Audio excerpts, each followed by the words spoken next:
gobierno más feminista de la historia? ¿Quién era el gobierno más feminista de la historia? ¿Quién era el gobierno más feminista de la historia? ¿Quién era el número 2 del entonces gobierno más feminista de la historia?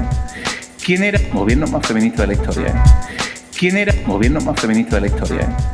¿Quién era el número 2 del entonces? Tenga un final tan siniestro como este, pero lo primero un final tan siniestro como este, pero lo primero un final tan siniestro como este, pero lo primero son las víctimas. Tenga un final tan siniestro como este, pero lo primero un final tan siniestro como este, pero lo primero un final tan siniestro como este, pero lo primero son las víctimas. Gobierno más feminista de la historia. ¿Quién era el gobierno más feminista de la historia? ¿Quién era el gobierno más feminista de la historia? ¿Quién era el número 2 del entonces gobierno más feminista de la historia? ¿Quién era el gobierno más feminista de la historia? ¿Quién era el gobierno más feminista de la historia? ¿Quién era el número 2? Número 2, número 2, el número 2, el número 2, el número 2, el número 2. El Rejón. Coño. A veces es mejor estar callado. Tenga un final tan siniestro como este, pero lo primero un final tan siniestro como este, pero lo primero un final tan siniestro como este, pero lo primero son las víctimas.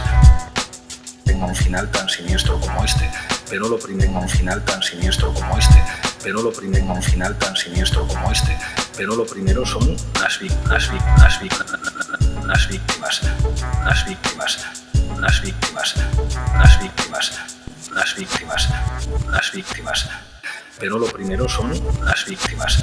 Gobierno más feminista de la historia. ¿Quién era el gobierno más feminista de la historia? ¿Quién era el gobierno más feminista de la historia? ¿Quién era el número 2 del entonces gobierno más feminista de la historia? ¿Quién era el gobierno más feminista de la historia? ¿Quién era el gobierno más feminista de la historia? ¿Quién era el número 2? Número 2, número 2, el número 2, el número 2, el número 2, el número 2. El Rejón. Coño. A veces es mejor estar callado. Tenga un final tan siniestro como este, pero lo primero un final tan siniestro como este, pero lo primero un final tan siniestro como este, pero lo primero son las víctimas. Tenga un final tan siniestro como este, pero lo primero un final tan siniestro como este, pero lo primero un final tan siniestro como este, pero lo primero son las víctimas, las víctimas, las víctimas, las víctimas, las víctimas, las víctimas, las víctimas, las víctimas, pero lo primero son las víctimas.